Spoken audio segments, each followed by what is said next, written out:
네이버에서 AP투자연구소를 검색하시고 홈페이지로 들어오세요. 김영재 소장이 매일매일 실시간으로 추천 종목과 시황 분석을 진행하며 장 마감 후 결산 내역도 투명하게 공개하고 있습니다. 주식이 어렵고 종목 찾기가 힘든 분들을 위해 무료로 진행하고 있습니다. 네, 안녕하세요. AP투자연구소의 임상훈 팀장입니다. 오늘 알아볼 기업은 셀트리온 헬스케어고요. 코드 번호는 091990입니다. 현재 시각 5월 12일 수요일 5시 10분을 지나고 있는 시점인데요. 1차적으로 오늘도 좀 추가적인 하락세가 좀 진행이 되었었고요.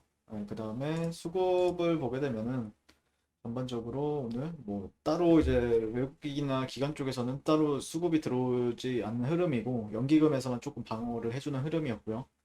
오늘 전반적으로 조금 내일 같은 경우에 또 옵션 만기일이죠. 내일이 그런 부분들이 좀 우려감으로 작용을 하고 해소가 되지 않는 흐름. 그리고 글로벌 증시, 미국 미증시라든지 미증시가 국내 증시 분위기에 좀 영향을 계속해서 미치고 있는 만큼 인플레 우려, 인플레 우려감으로 인해서 지금 미증시가 좀 출렁출렁 거리고 있죠. 그러다 보니까 아마 지수를 이끌고 있는 종목이 이러고 있다 보니까 지수도 전반적으로 계속해서 빠지고, 그리고 어제 좀 증시 같은 경우에는 좀 뭐라 해야 될까요? 코스닥 같은 경우에 좀 지켜줘야 될 라인에 있어서 지금 이 하얀 라인에 하얀색 라인에 대해서 얘기를 최근에 했죠. 여기는 좀 기왕이면 지켜주는 게 맞겠죠. 아무래도 무조건 지켜줘야 되는 가격대고. 근데 코스피가 오늘 좀 아직 뭐 주봉까지는 완성이 되려면 아직 멀었는데 실제 그런 흐름에 있어서 그래도 신고가를 썼죠. 최근에 일봉상 신고가를 썼는데, 그러니까 종가상, 종가상. 그러면서 급격하게 내려온 흐름을 보여주고 있는데, 이게, 지켜줘, 조금, 여기가 박스권이 되지 않을까?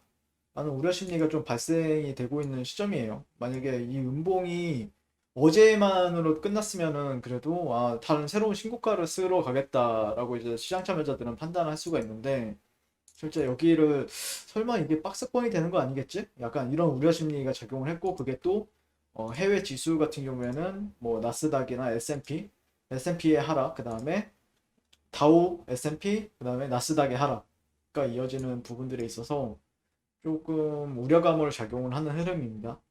아마 셀트리온 헬스케어 같은 경우에는 어떻게든 좀 버텨줘야 되는 가격대가 있고 그렇게 생각을 하는데 1차적으로 오늘 셀트리온 같은 경우에는 오늘 올해 1분기 영업이익이 2,077억 원을 기록했다라고 오늘 밝혔고요. 전년 동기 대비해서 72.8%가 증가한 금액, 매출액은 22.6%가 증가를 했다라고 합니다. 그래서 주요 항체 바이오시밀러 제품이 미국, 유럽, 글로벌 시장에서 안정적인 점유율을 이어갔다. 그리고 지난 2월 EMA로부터 판매 허가를 받은 휴미라 바이오시밀러 유플라이마의 공급 확대로 또 증가했다.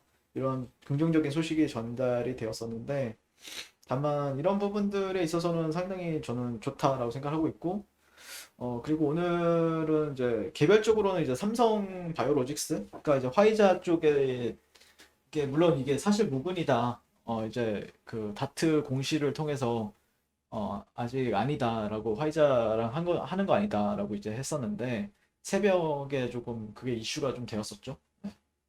그러면서 그래도 바이오 쪽에 좀 수급이 들어오려나 이렇게 좀 기대를 했었는데 뭐 특별하게 들어오는 흐름은 아니었고요. 네. 어쨌든 견조하다. 셀트리온은 실적은 상당히 견조하다라고 바라보고 있는데 다만 셀트리온 헬스케어, 셀트리온 헬스케어로 다시 넘어와서 일단 개인적으로는 가장 최적의 매수 시점이라는 거는 저는 계속해서 이제 말씀을 드리고 있죠. 근데 다만 여러 구간 이 저점을 기준으로 했을 때 여기는 좀 괜찮은 매수 시점이다라고 생각을 하고는 있는데 여기서 이렇게 돌아나가는 흐름이 좀 필요하죠. 지지. 근데 반면에 여기를 이탈하게 되면은 급격하게 변동성이 나와줄 수도 있다. 그만큼 좀 위험도가 높아요.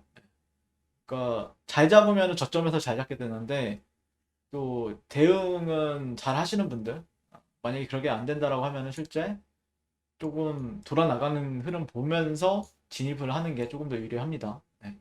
그래서 일단 1차적으로는 조금 지켜줘야 될 자리, 지켜줘야 할 자리. 네.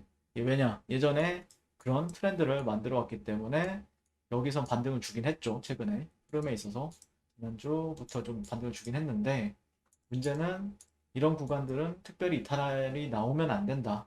어떻게든 지켜주는 게 셀트리온 스퀘어 같은 경우는 중요하다라는 관점이고 네.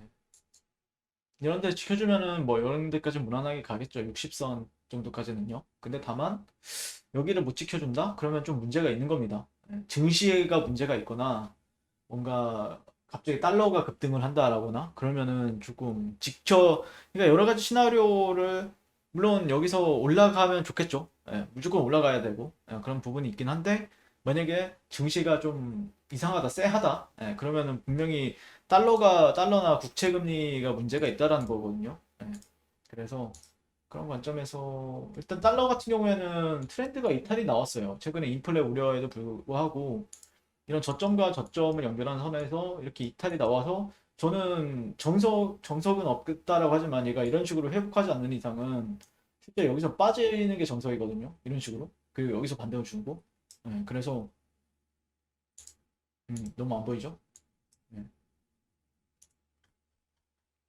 달러 같은 경우에는 그런 식으로 보고 있어요. 지금 이게 좀 주요 지지 라인에서 어떤 흐름이 발생이 되느냐. 이거는 아무래도 대형 주고 지수의 영향. 근데 지수는 또 어떻게 보면은 글로벌 시장의 영향을 받고 글로벌 시장은 결국 달러의 영향을 받는 거다 보니까 저는 달러까지 분석을 하게 돼 버렸는데 아무튼 그렇게 바라보고 있고 세티나이스퀘어는 지켜줘야 되는 자리가 있다라는 관점이고 이후에 지켜준다라고 하면 자연스럽게 호재는 나올 건데 여기가 갑자기 뚫린다라고 하면은 이게 시장이 문제가 있는 거기 때문에 네, 그거에 맞게 이제 대응을 할 수밖에 없는 상황이죠. 네. 그래서 이런 라인들은 좀 참고를 하시면 되겠다라는 의견 드리면서 오늘 아무래도 지금 시장이 좀 참 그래요. 좀 예매하죠. 예매하고 그럼에 따라서 지수의 영향을 많이 받는 종목들은 약세 흐름을 보여주고 있고, 요즘에는 또 지수는 괜찮은데, 그렇다고 해서 너무 나쁘지도 않아요. 왜냐면은 또 올라가는 종목들은 다 있거든요. 원자재 시장이 또 요즘에 좀 원자재 선물 그런 상품들이 상당히 강세를 보이고 있죠. 뭐 철강석, 구리, 뭐 이런 알루미늄, 이런 그다음에 오일, 크루드 오일도 상당히 강세를 보이고 임에 따라서 그런 관련주들은 상당히 좋다 보니까 근데 이 시장을 이끌고 코스닥을 메인으로 이끌고 있는 게 제약바이오주들이죠. 세트론 헬스케어가 1등이고 2등이 세트론 제약이잖아요. 그러다 보니까 아마 영향을 좀 많이 받는다라고 볼 수 있을 것 같은데 어쨌든 뭐 네이버에서 AP투자연구소를 이제 검색하시고 이렇게 홈페이지로 접속을 하시면은 오늘의 주요 이슈, 주요 주식 이슈나 이제 장 초반 강세 종목, 업종 섹터를 저희가 좀 리뷰 형식으로 전달해 드리고 있고, 그 다음에 지수의 영향을 좀 덜 받고, 그 다음에 좀 단타로 급등할 수 있는 종목을 저희 김영재 소장님께서 매일매일 추천 도와드리고 있으니까 도움 필요하신 분들은 한번 네, 참고하시면 될 것 같다라는 의견 드리면서 오늘 리뷰는 마치도록 하겠습니다. 시청해주셔서 감사드립니다.